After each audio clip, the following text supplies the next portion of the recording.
So, Deanne, you're very multilingual. What Yes. what languages do you speak? I speak Spanish, Italian, French, and English fluently.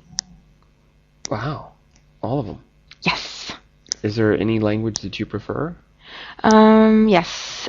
French and Spanish are my favorite languages. Oh, why is that?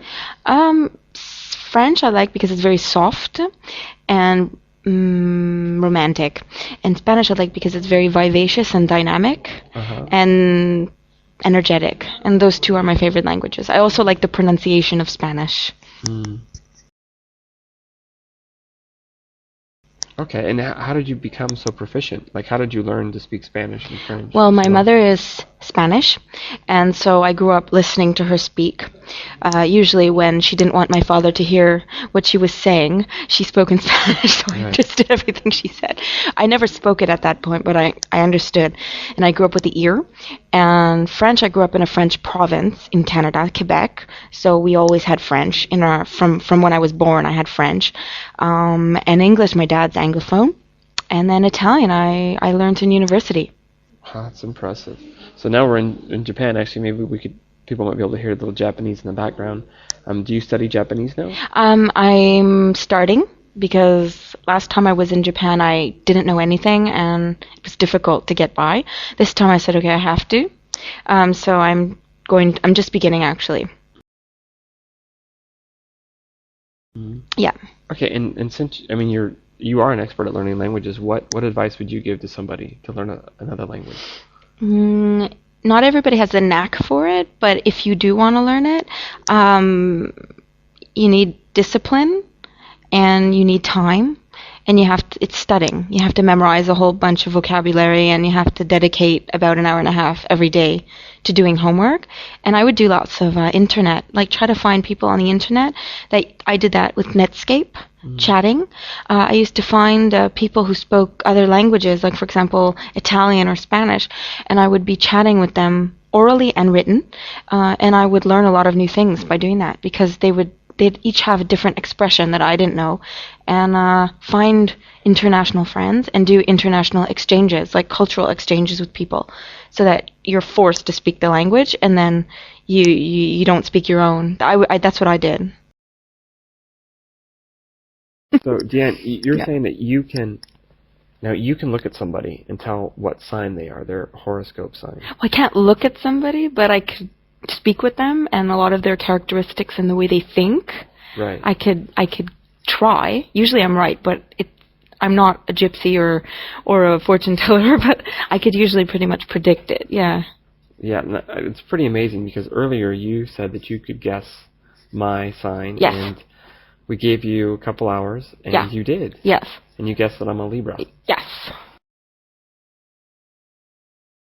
So how did you know that I was a Libra?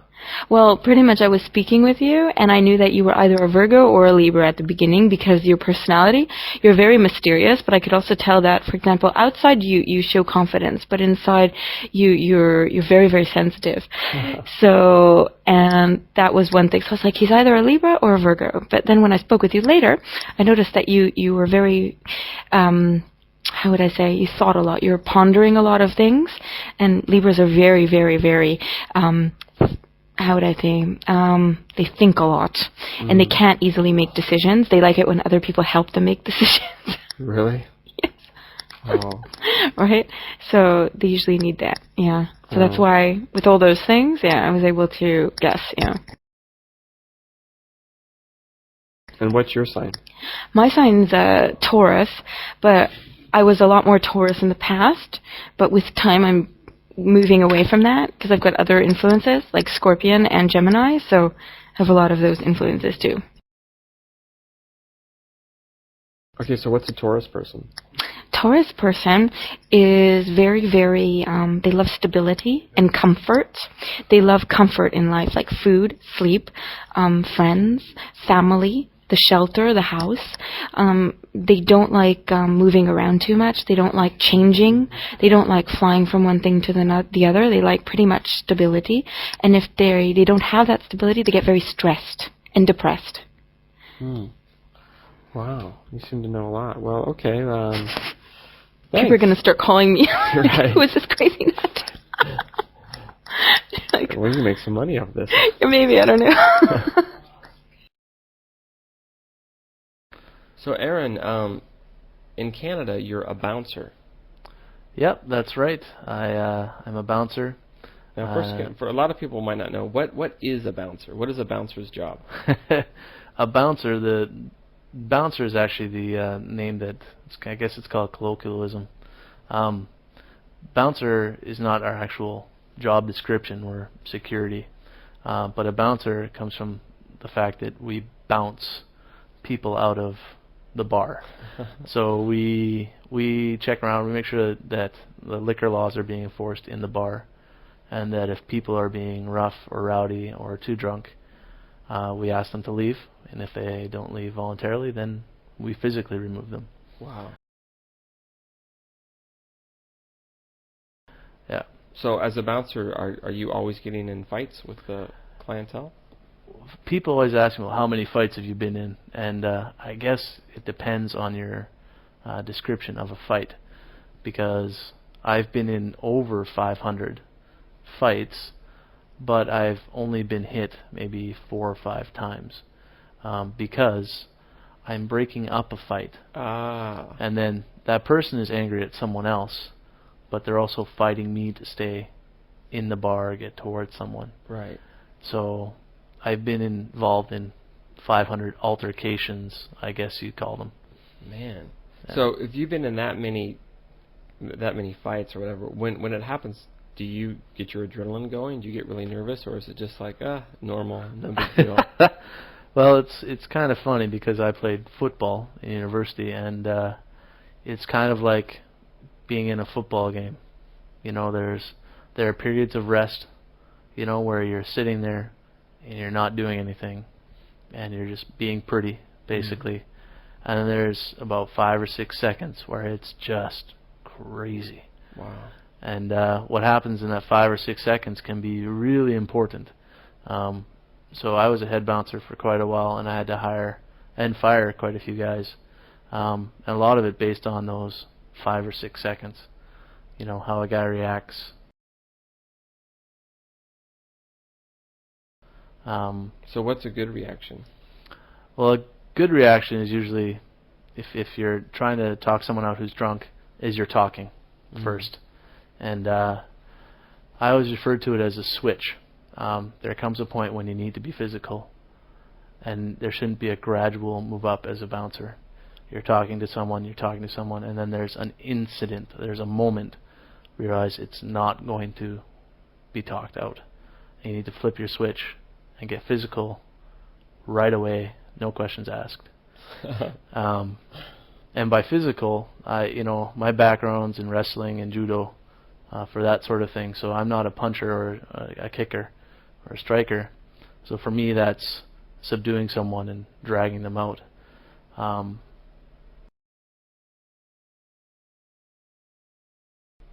Yeah, it's I don't want to go too in depth here, but there were guys who had different roles on my crew as well. There was a guy who was a real chirpy guy who liked to yak a lot, and there was a guy who was big and thick-headed and intimidating, and guys like me who don't really look that intimidating but are solid. And there's usually one guy, I didn't really want more than one on my crew, who was the loose cannon, who would, someone's yipping at him, would punch him in the face. And you don't want that. You don't want to lose cannon. I don't want to. Well, that's the problem, is sometimes I do, because you get those incidents where there's a guy who will not go out any other way except for a fight, and you need your loose cannon to shut him up and the rest of his crew. And usually it just takes one shot from the loose cannon, and then within 5 or 6 seconds, everything's taken care of. Oh. The other guys are there, people are taken out. You never want a loose cannon on his own. Yeah. You want him in a pair with someone. So now, you're a bouncer. Now, what would you say is the best thing about being a bouncer? The best thing about being a bouncer is I did it mostly through university, and what's great about that is that you're working when all your friends are partying. So as a result, you're not spending any money. Right. But usually your friends are partying at your club. Right, right. So, you'd be there, you'd talk to your friends, you'd do your thing, but you wouldn't spend any money. Right. And of course, as a young guy, I think I was 18, no, I was 19, I think, when I started. As a young guy, 19 years old, you're in a position of power, right? The girls want to know you, the guys want to be like you, right? It's really kind of a fun place to be at times. That's pretty cool. Yeah. So I got to ask, what's the worst thing about being a bouncer? So the worst thing about being a bouncer is that you're being paid to get into something that no one else would willingly go into. As a bouncer, I've dealt with a gun once being pulled on me. I've had knives pulled on me countless times. I've got a little nick in one of my shoulders from a knife. I've dealt with roid monkeys. Roid monkey? What's a roid monkey? Basically a guy who's just totally pumped up on steroids and hormones. Deal with drug dealers. And you're dealing with things that it's kind of like the worst side of humanity, because you see people in there who get drunk every weekend. You see the alcoholics. You see girls doing things that they probably shouldn't be doing. And you feel, if it was your sister, right, you would not be happy about it. Right. I had to deal with quite a few girls who had ropies, and so they'd be sensing something was wrong and seek out a bouncer, and then all you have is this unconscious girl on your hands. And you can't trust anyone who comes up to you and says, "Oh, that's my friend," because you don't know that, and so you're stuck and you're not sure where to go. Wow, that's insane. Yeah. That's insane.